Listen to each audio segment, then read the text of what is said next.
Now we're going to jump right into the meat of our person-centered care discussion.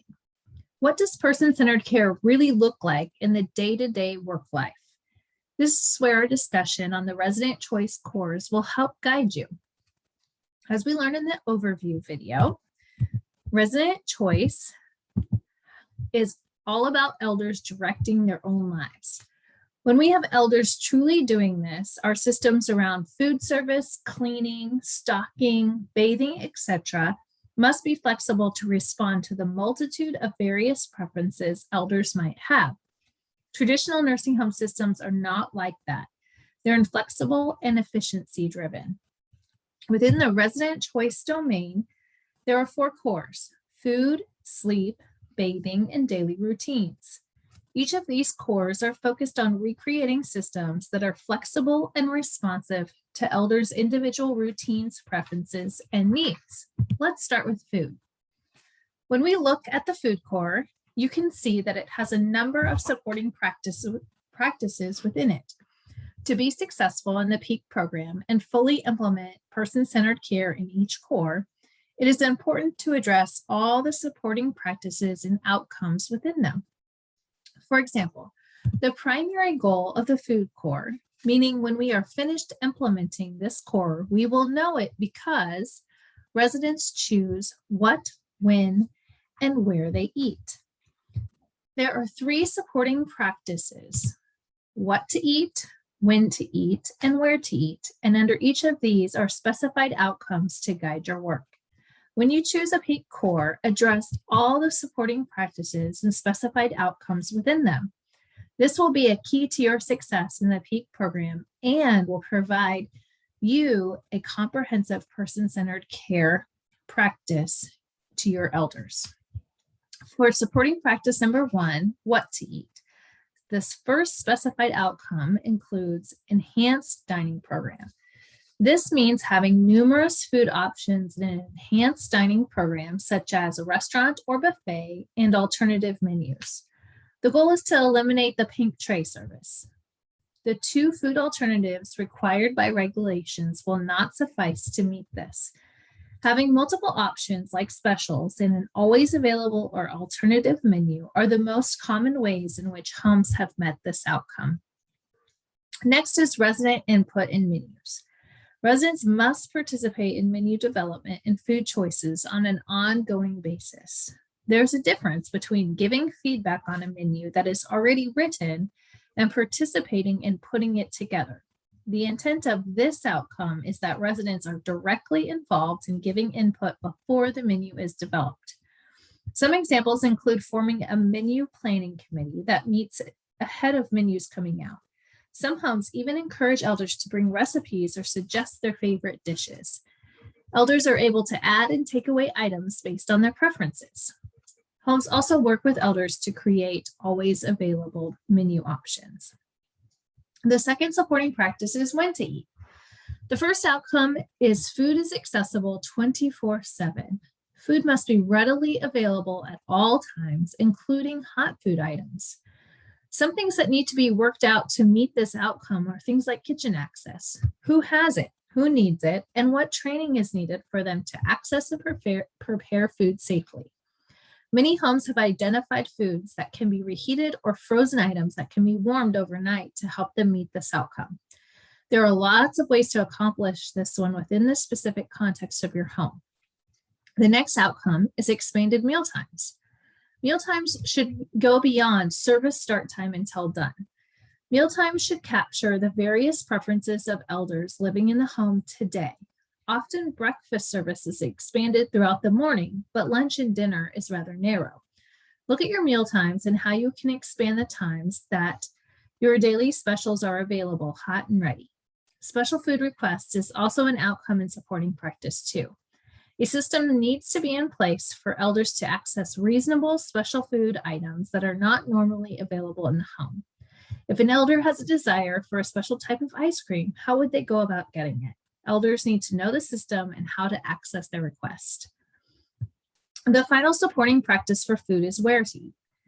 Anytime changes are made to the environment, elders should be involved. Though dining room changes are not necessary for peak, if you do make changes, be sure to include elders. Buying new plates? How can you get elders involved in deciding which ones to order? Rearranging tables? What are elders' thoughts? The next outcome is no assigned seats in the dining room.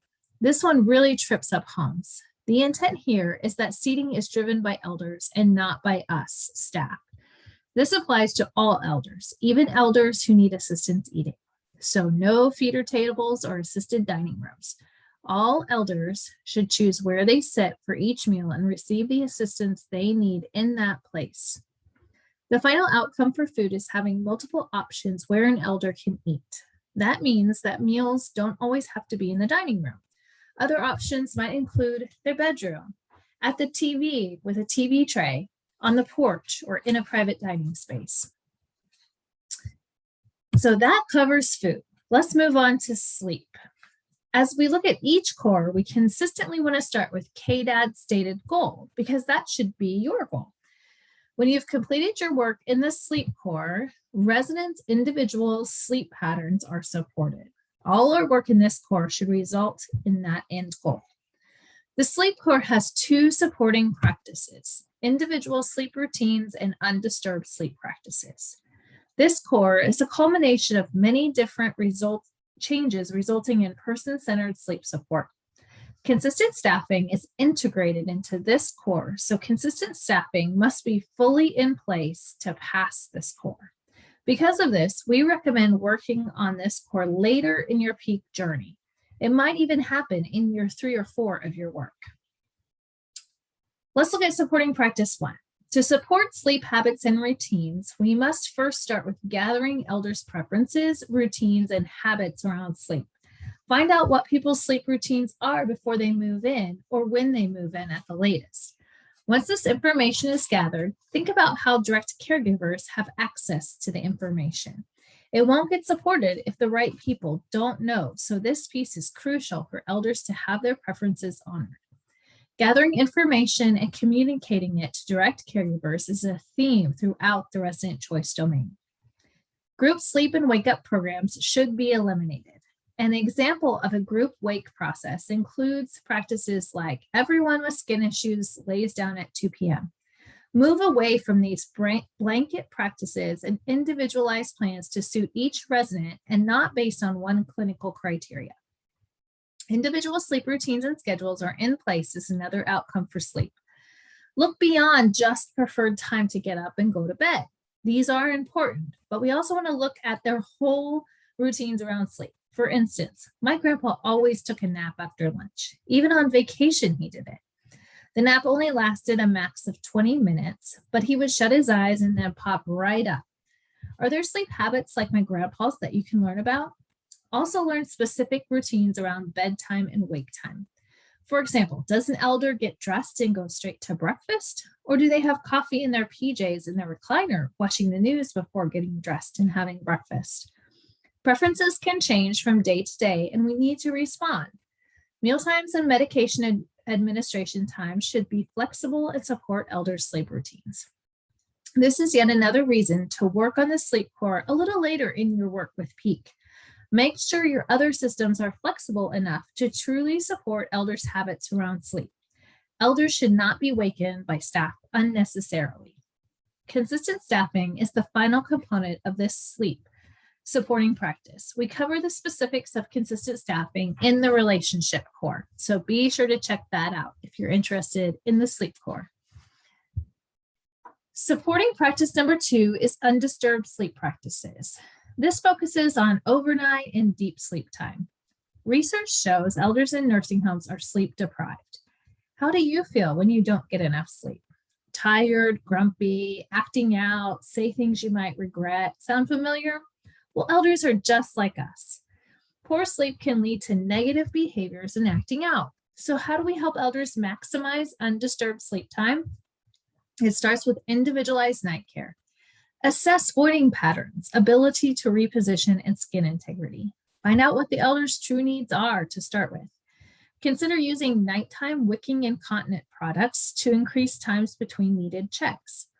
Base each individual elder's plan of care around their needs rather than fitting them into a rounding plan. Set up your care routines around the elder's specific needs. Reduce noise and light to be conducive to good quality sleep.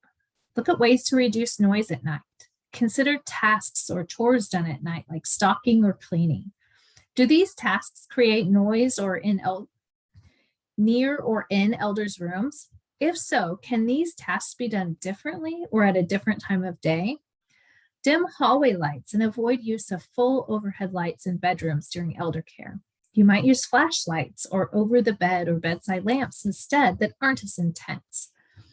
It is also a great idea to interview and ask elders what types of things disrupt their sleep at night. Try to learn the elder's perspective and experience of the nighttime.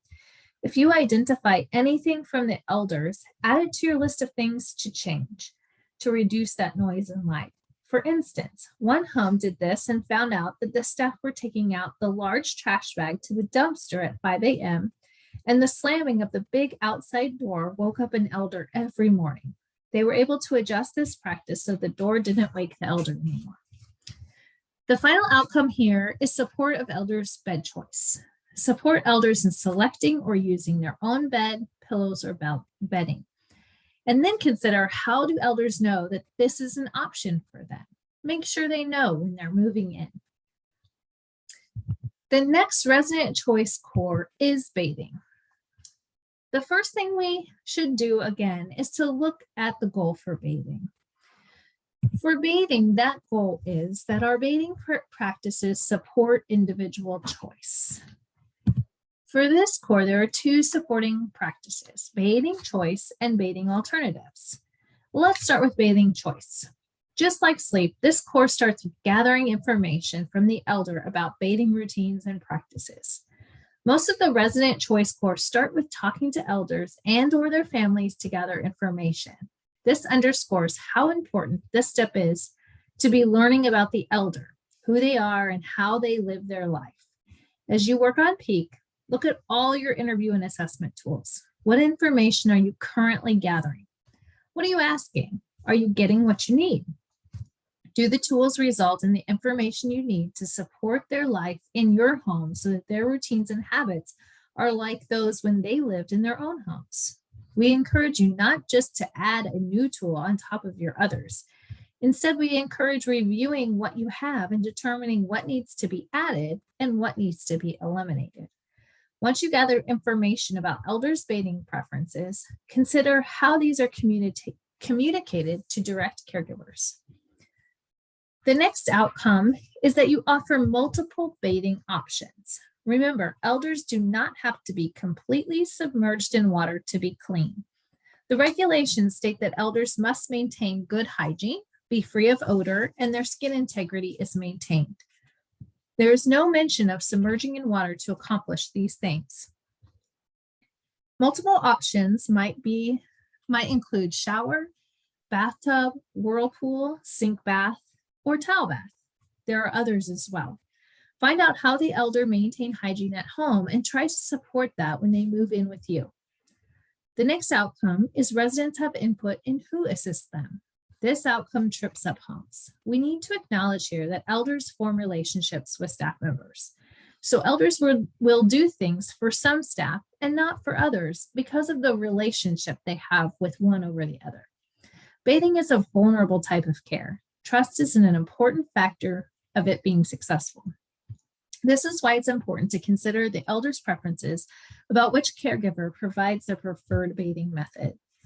Rather than having a nurse assigned who gives baths for the day or getting together and drawing straws for who takes baths for the shift, work together as a team to consider which elders have a bath that day and which staff have relationships with those elders.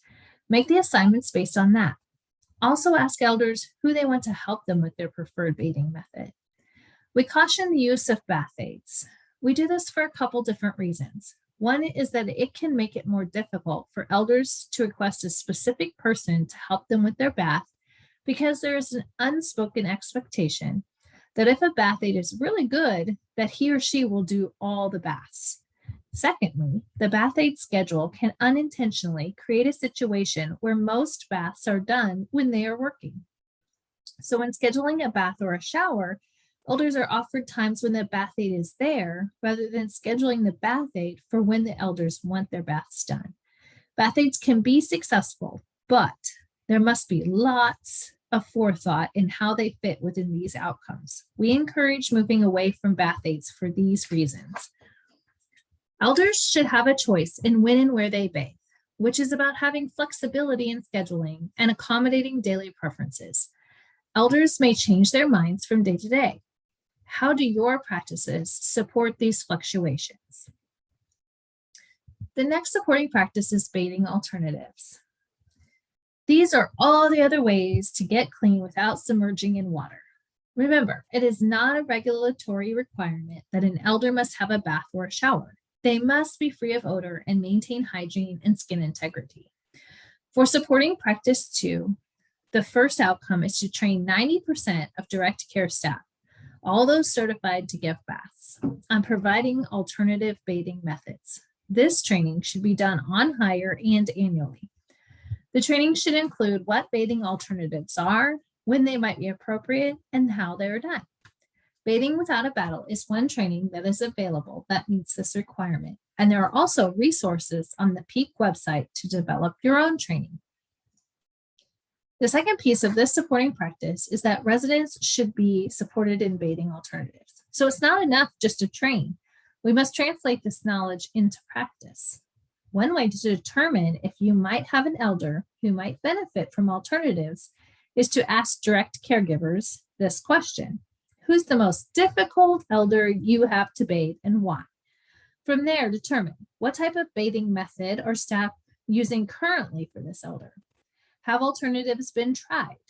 Are these alternatives maintaining this elder's hygiene and skin integrity? If so, this type of alternative method should be their new care planned method for bathing. Also review elders' preferences. Have any elders come to you having done sink baths their whole life? Those are elders who might use bathing alternatives daily because it's their preference. On the PEAK website, there's a great resource that is for caregivers.